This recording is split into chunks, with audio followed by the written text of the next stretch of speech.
On Home Factory, we dish the dirt on a household chore Then we raise our cups to a simple invention. and get the mostest out of beating halitosis.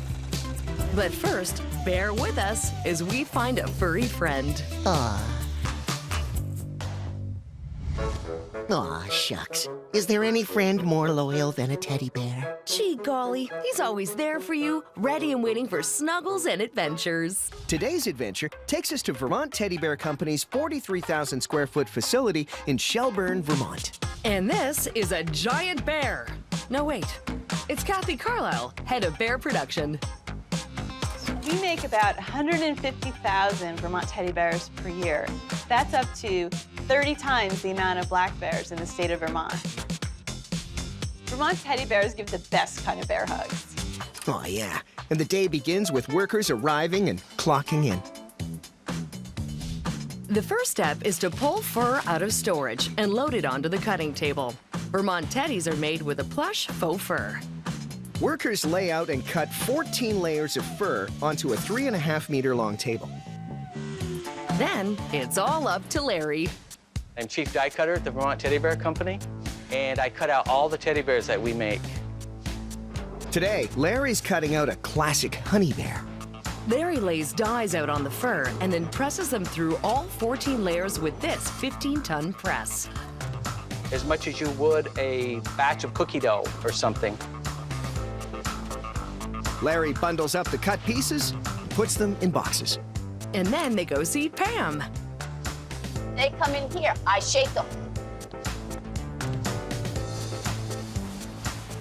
Pam's removing excess fur from the cutting. Then she puts the pieces into a carousel and sends them to the sewing room. These expert stitchers are sewing the pieces of the teddy bears together. And this is Edward E. Bear. He's one of the sewers here at Vermont Teddies. Teddy and the team are sewing together bear parts. It's a bit complicated because they're inside out, and these parts are three-dimensional. After this first round of stitching, the teddies get their eyes. We put lock washers onto the backs of the eyes, and they're locked in place forever so that they won't ever come out of the bear. Next, the parts have to be turned inside out. Some of them can be done by hand, but some have to be turned with this specialized machine. After all the parts are turned, they head back to Pam. Let's get stuffed. Our stuffing is polyester, which is made from recycled plastic bottles. So it's sustainable and green, which is really cool. Pam loads the stuffing into a machine, which tumbles it to add some air. Vermont Teddies uses 450 kilograms of stuffing per year. The stuffing shoots out of the machine at over 150 kilometers per hour. All the bear parts are filled except for the torsos. Then they're all taken to see Manuka. What have you got there, Manuka? These are the pure bones. These plastic pieces are pin and lock washers, and Manuka is adding them to each of the arms and legs. Next, all the bear pieces are attached to the torso with this press, which joins the washers. And then it's back to Pam. They have nothing here. So they come in, and we give them a belly. Okay then, go ahead.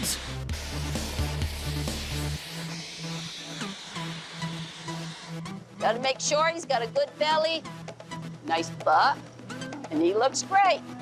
He sure does. After stuffing, the back seams on the bears are stitched up by hand. The completed bears are sent to packaging, where they're placed in a box with their outfits. Then a worker dresses them, carefully places them back in their boxes, and adds a personalized message and a chocolate. And with their workday done, employees can head on home, confident in the knowledge that they've done a good day's work and they're... Dr. Nancy, What do we have here? we have a dislocated shoulder. Got it between brother and sister fight. He got the worst of it. In the OR, quick. Right.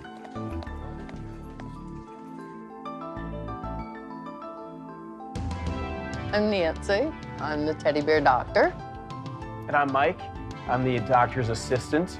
I assist her whenever there's an unbearable situation. You two are being awfully flippant after what we just witnessed. Brownie is recovering just fine. Oh, okay, that is really good to hear. If anything ever happens to him, he can be sent back to our bear hospital and be repaired for no charge forever. Wow, that's very impressive health care. I nurse back to health about 3,000 bears a year. They go back with a little hospital bracelet, so you know he's been well cared for in the hospital, and with a prescription on how to care for him. Do you ever lose any bears? We do lose a bear every once in a while, and it's unbearable. What happens then? So I will have to replace a whole entire bear. Dr. Nancy's good, but she's not that good. But thankfully, most patients are recuperating nicely. And both recovered patients and new bears can head out to their homes to see their loving owners and attend tea parties. Do you like flower cupcakes? Must be a tough life. Well, it's their cross to bear. No chore is more dreaded than doing the dishes. Yeah, it's a dirty job, but somebody's got to do it. So we're heading to this 25,000 square foot facility in Mississauga, Ontario. And these two are Bernie and Blake Ross, the men in charge of Nature Clean dish soap. The Nature Clean story is really just a love story. Our dad started to make products for our mom back in the 1960s because she was having allergic reactions. Oh, I see. A family business. Speaking of which, who did more dishes growing up? Well, I was the younger brother, so I absolutely did way more dishes. Mom loved him more than she did me. She had a dishwasher, did she not? It was me. Ah, that's correct. Well, as we all know, revenge is a dish best served cold. So it's a shame that Nature Clean's dish soap begins with a big pot of hot water. And this is Witness. Hi, I'm Witness. I'm the batch maker. And he has the strength of 10 men. Witness adds 2 bags of wallow cell to the water. Wallow cell. That's a funny word. Wallow cell. Wallow cell. It's a very, very natural product. It gets used in food items from gravy to soup mixes. And it's basically a vegetable-derived thickening agent. Apparently, it also prevents the grease and dirt you take off your dishes from spreading back over to them. The mixture is blended until smooth and heated to 50 degrees Celsius. I make it steam out here. Next, Witness adds surfactants. Wait, and what are those? Those generate the bubbles, the foam. Okay, you can give us a little more science than that, please? They lower the surface tension of water, and they allow the foaming to occur and the cleaning to occur. They're the bubbles. Got it. Next, Witness adds the all-natural fragrance. Today we're making lavender and tea tree oil scented soap. So lavender is actually used in some cultures to calm babies. And people turn into babies when they have to do dishes. The blend is allowed to cool, and then some of it is sent to Grace for testing.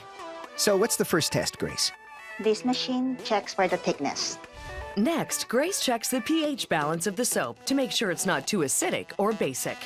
And this passes the pH as well, so it's good. Okay, guys, what's your stand on animal testing, huh? That's something we would never support. Why do you get to be the panda? Home factory fans? Yeah, we didn't even have to ask them to do that. Back to Grace. This batch is clean as a whistle. Well, that's great, but we need something to put it in. Let's head to the bottling department, shall we? This is Samara. What are you up to, Samara? I take the bottle from the tray and put it on the machine. The bottles head through the machine and get labels pressed on the front and back.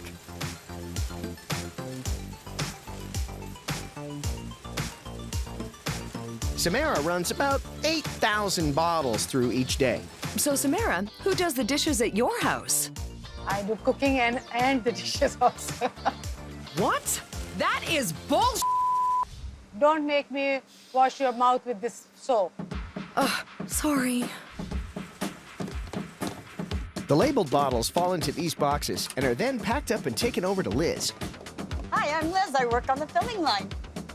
Liz puts the bottles on the conveyor and then uses a pedal to line them up under the nozzles. Then she's ready to fill them up with dish soap. I can fill these bottles in 11 seconds flat.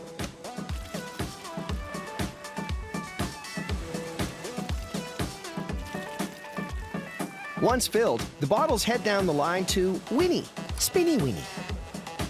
It's okay to flip a lid around here. So is that why you and Liz are fighting on the job? All right, ladies, back to work. Winnie caps the bottles and sends them down the line. Then they're boxed and sealed. The average person does about 21,000 dishes a year. They should buy Nature Clean. Make it easier. And that's why Nature Clean can be found in homes everywhere, sudsing up and making your dishes sparkling clean. Hey, Mr. Announcer, you sound really into it. Well, you know, I am. We found out lots about soap and met some fun people. Great. Then you can do the dishes. I walked right into that one, didn't I? The paper cup, a deceptively simple invention, but it marked a major turning point in the war on germs. Yeah, and it's great for parties, man. Yes, that too. So, we're heading to Clover Nook's 60,000 square foot facility in Cincinnati, Ohio. And this is Chris Faust, CEO and president of the Clover Nook Center. You can feel good about drinking out of our cups because they are paper, they do compost. It's not the only reason you can feel good about drinking from these cups. We employ a large number of blind and visually impaired individuals. Now that's awesome. Our employees are truly special, and they will give their all every day. All right, well, let's meet him. This is Tony. He's taking a giant 360-kilogram roll of paper and hitching it up to the machine. Pretty heavy, eh, Tony? Less than an elephant. The paper is coated with polylactide, which is a vegetable-based sealant. Helps seal the cups and makes them leak-proof. It's also biodegradable, so the cup will decompose. The paper is carefully fed into the printing machine.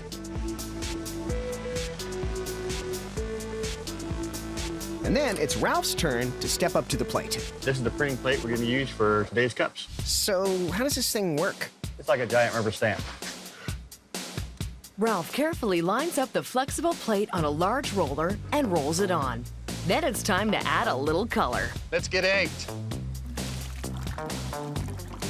The paper rolls past the rubber plate, and the color pattern is printed on.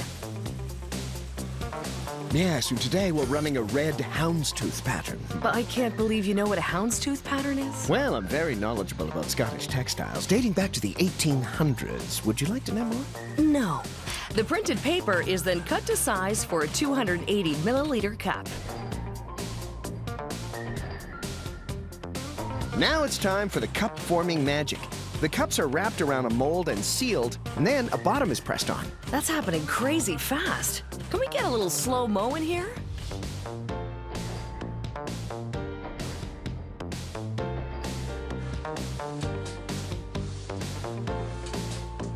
Always so satisfying.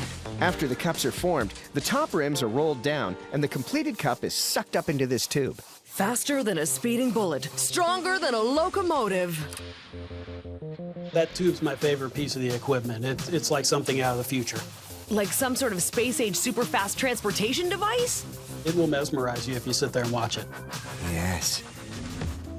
Mesmerized. Oh, good. Snap out of it! Oh, right. We have a show to do. Okay, the cups shoot through the tubes and around a U-bend, falling in stacks of 50. Clover Nook produces over 60,000 cups every day. This is Juandez, and he's got the tough job of keeping up with this thing. Yeah, I'm pretty speedy. I got quick hands. The machine can't keep up with me, so. Juandez puts each stack of 50 cups into a paper sleeve, and then they go into a box. Then the cups are taken to seat this friendly crew. Hi, guys! The packaging team removes the sleeves of cups and carefully counts them out into stacks of 12. This is Wanda, and she's one of Clover Nook's visually impaired employees, but that never slows her down. I wouldn't say I'm perfect, but I'm pretty close. So what's the trick to packaging, Wanda? I have to do an exact count, but we have backups. Everybody checks everybody so that nobody is holding the bag, so to speak. And we also have different things that we can use to make sure we have a perfect set of cups. but I rarely use it. Wanda puts her cups in a bag and hands them off for sealing. Well, when these ladies aren't busy planning their evenings. Hey, Melissa, what's going on? Not much. You ready to go out for pizza later?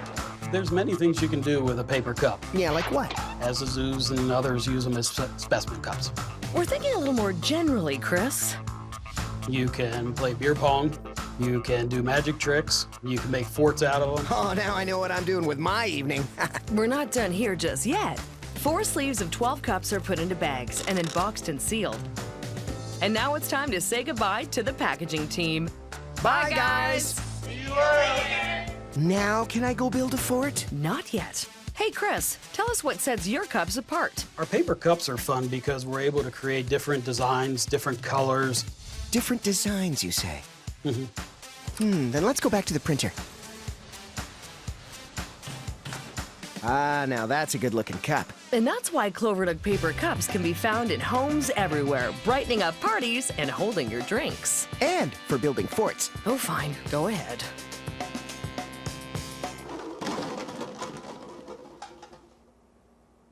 Here's an interesting fact. Okay. The average person spends 38 and a half days brushing their teeth over the course of their lifetime. You know, call me wacky, but that sounds like a lot. Dental hygiene is never a waste of time. Never. We're headed to Grand Rapids, Michigan to visit the 150,000 square foot Rainier facility where preserved toothbrushes are made. And this is John Lively, Director of Environmental Materials and fan of novelty-size toothbrushes. Wait, why does a toothbrush company need a director of environmental materials? Preserve's mission is to make products that are lighter on the earth, and one of the ways we do that is to use recycled materials. What kind of recycled materials? Hummus tubs and yogurt cups, I'd really call it sort of our main feedstock. And all those plastic products get processed into these pellets. Hi, my name is Jerry. I deal with the raw materials here. Are these really made out of recycled plastic? This is made from recycled yogurt containers, which we have right here. How many times do you brush your teeth, Jerry? I brush them 3 times a day. 3 times a day? 3 times a day. After every meal? After every meal. Okay. The plastic pellets are sucked up out of this hopper and through these tubes. That's where they meet these two. Hi, I'm Ron. Ron! Come. Take 2. Hi, I'm Ron. And I'm Dawn. We can handle it. We can handle it. You say it too fast. And take 3. Hi, I'm Ron. And I'm Dawn. And we can handle this. Well done, guys. Hey, so how often do you brush your teeth? Twice a day. I brush my teeth twice a day. Did you know that Jerry brushes his teeth 3 times a day? 3 times a day. Good for him. Ron is a plastics engineer, and he's going to tell us what's going on here.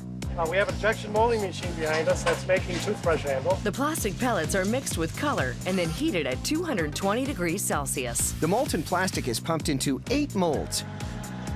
And then the mold opens, and a robot arm removes the plastic handles, dropping them onto a conveyor and then into a bin. The handles are taken away and then added to another hopper, a few handfuls of each color at a time. Then, this set of shuffling steps, called a walking bridge, pulls handles out and separates them. The brushes are flipped so they all face the same way. And that's when they head to the bristling department. Hi, my name is Jerry. I'm the bristling expert, but don't call me Bristly. Well, you're the second Jerry we've met, so we're going to have to call you Bristly. Okay, Bristly, tell us about the bristles. It takes about 1,200 to 1,300 bristles in a brush. The machine grabs around 40 bristles, folds them, and inserts them into the holes in the top of the handle. Cool.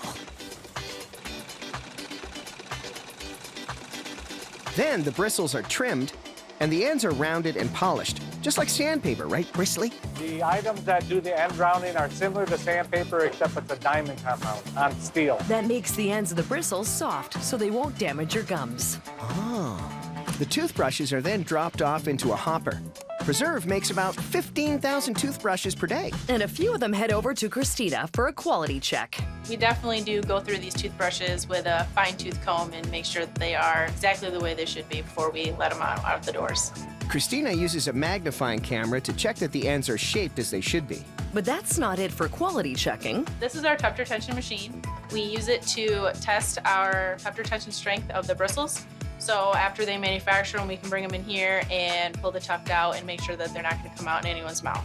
After they've passed, they head to the packaging department where they are individually wrapped in pouches. One of the facets of our company, besides from using recycled materials, is that you can return our products to us and we will recycle them into a new product. So our toothbrushes can go back in their pouch, you can put postage on it, send it back to us, and we recycle them. Oh, that's amazing. Do you know what else is amazing about toothbrushes? Did you know toothbrushes were voted the #1 invention that people cannot live without? That's over cars, it's over cell phones, it's over Facebook. And did you know that they can also be used to clean things other than teeth?